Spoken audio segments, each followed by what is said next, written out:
In the peaceful twilight of a starry night, the disciples gathered around Jesus, eager for his words.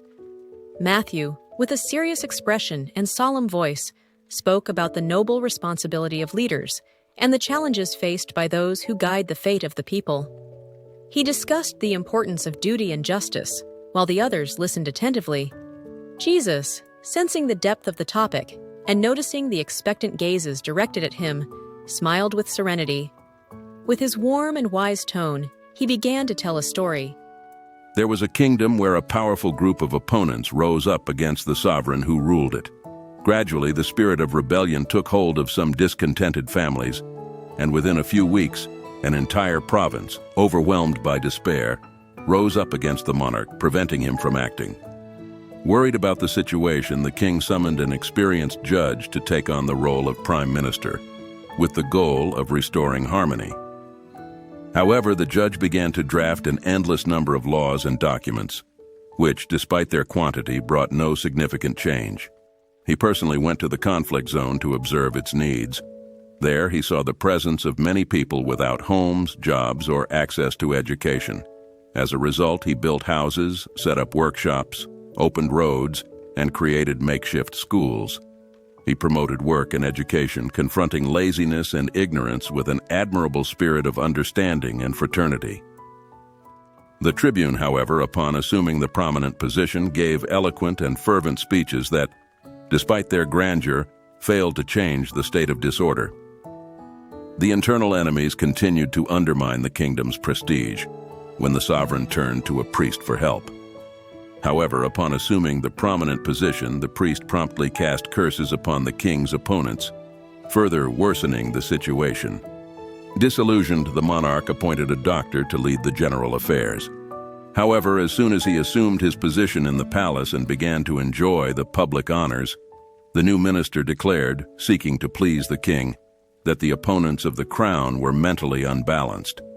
This statement was widely spread in such a harmful way that the indiscipline became even bolder, and the revolt reached an even greater level of despair. Fearing for the future of the throne, the sovereign decided to replace the doctor with a renowned general. The new minister, adopting strong measures, organized troops in the loyal regions and mobilized them against the rebellious factions. As a result, a civil war broke out.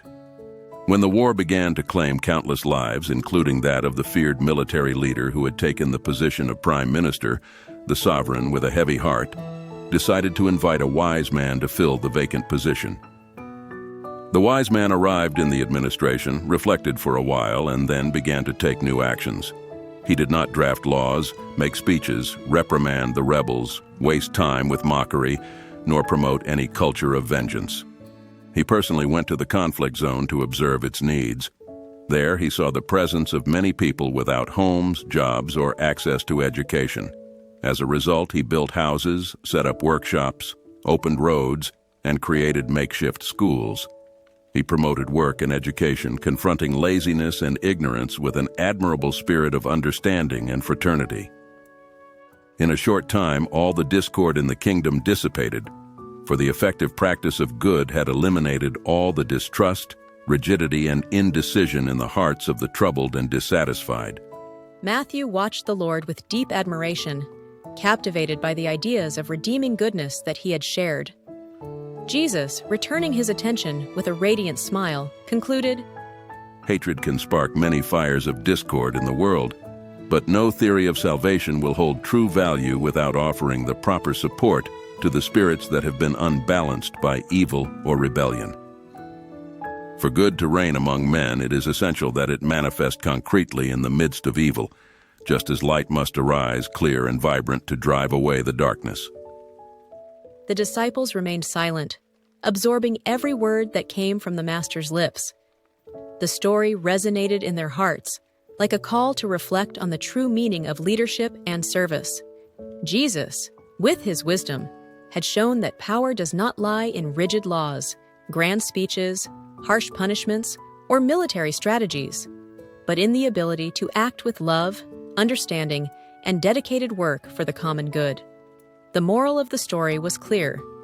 Only active good, the kind that translates into concrete and transformative actions, can dispel the shadows of distrust and discord.